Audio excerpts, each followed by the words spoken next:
When I was born, um, my father was an officer in the United States Navy. He was a pilot and airborne radar innovator. He was radar was new in that time frame. It started in 1931, I believe, over in England, but it wasn't airborne. And here we are, 1953, on the East Coast of the United States. And my father was working with Mr. Lockheed, and Mr. Lockheed called my father Mr. Radar. And and he was there for the all the development from blimps, B-17s, constellations. My uncle, my parents died in 1990 in a accident, and the oldest brother of my mother told me that I was given to the I was left at the hospital by my mother without even having looked at me for 10 days. And something that she wanted a girl, and I was the fourth son. But during that time is when at that hospital, the Valley Forge Army Hospital, the 2 years prior, the CIA had Project Bluebird at that hospital. I found the doctor that was attending me on the internet after having a memory dream where I saw a doctor at a laboratory workstation look over at me. I could tell I was a baby. And he said, "Oh no, he's woken up." And that was all that I saw in that dream. But the I was looking for the nurse that took care of me during that time, those 10 days, being a baby and left alone. And I couldn't find a nurse that was only the administrative, but I did find this doctor. I found him on the internet, and sure enough, I saw a picture of him, and that was him, the guy in my memory dream. And this hospital was known for their psychiatric treatment. He was the second in charge of the psychiatric area. And so that was when I came in contact with the MK Ultra. What I experience now is dream, what I call kidnapping, or synthetic dream manipulation. This happens at REM, and it is my astral body that they're kidnapping and instilling these dreams. And they are dreams that are either they concoct a scenario and my subconscious fills it in, or it's training. I've been in Nazi scenarios where there's Nazis running around with rifles, and me and others are shooting them. So they're still accessing me. Well, they started in the United States and they continue in the United States.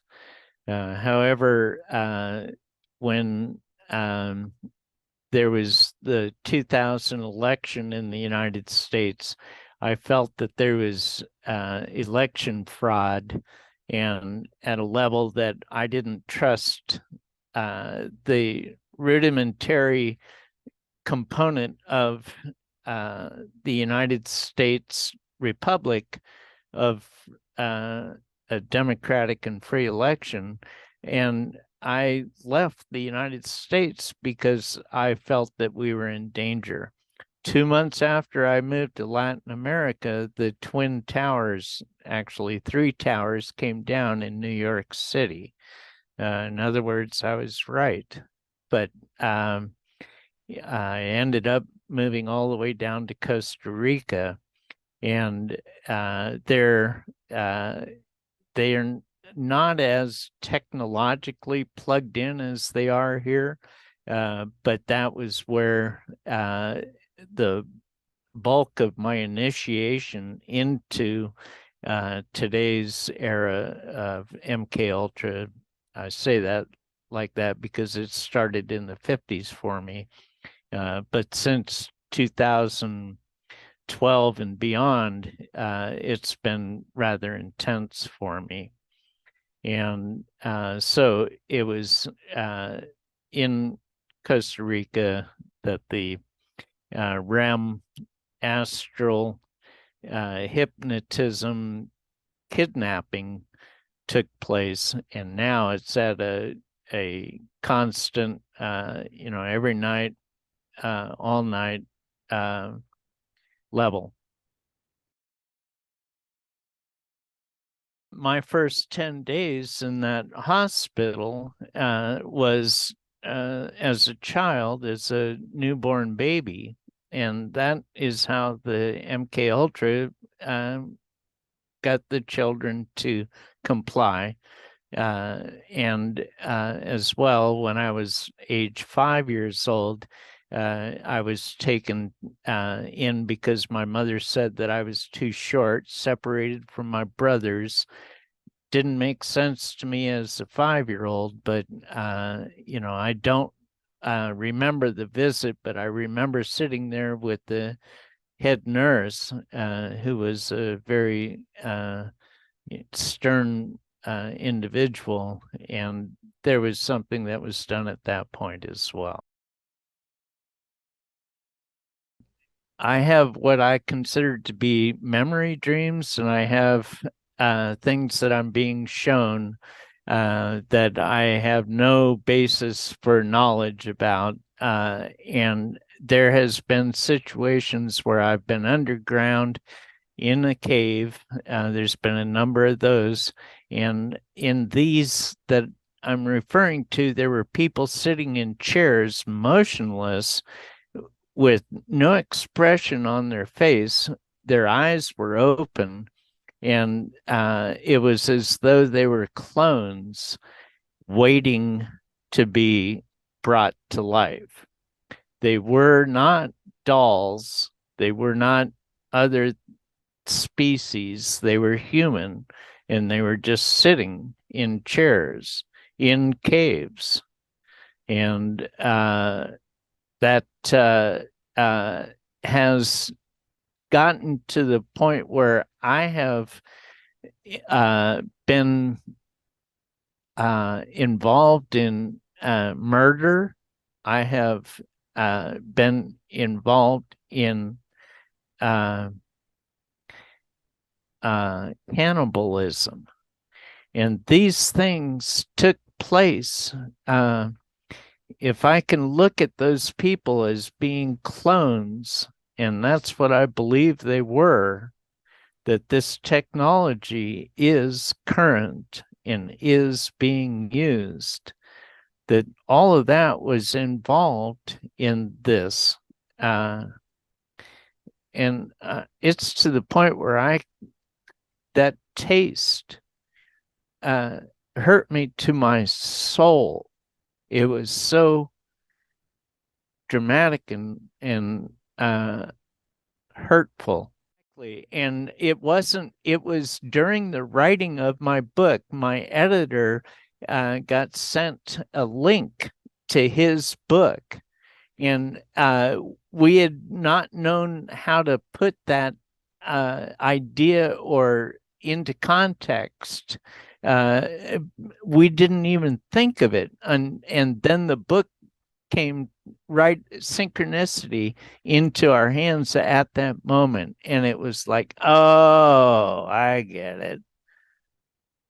Same with the cannibalism. It wasn't a real person, although I saw him. It's all in my book. It was a clone because the real person came up to me afterwards.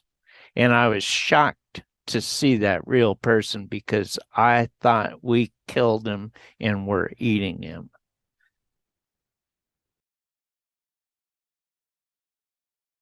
But the MK Ultra, the SRA, um, it's all part of a very large effort uh, that's going on, and it's going on behind the scenes, and it's not being talked about very much. And that, again, is why I thank you.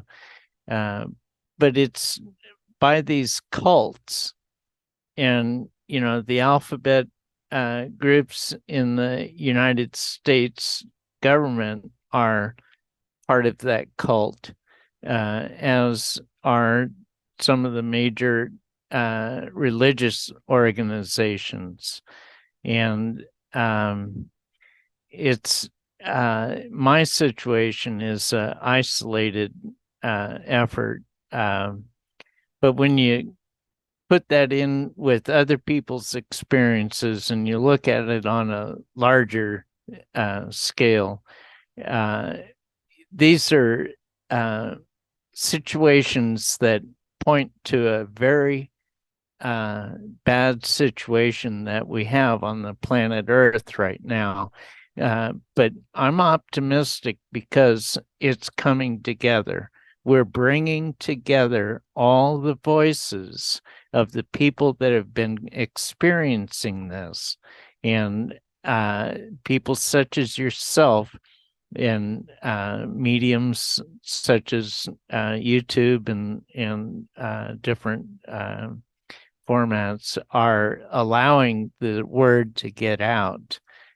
So I'm hopeful that we are affecting change, and because this is very wrong and it's been going on for thousands of years.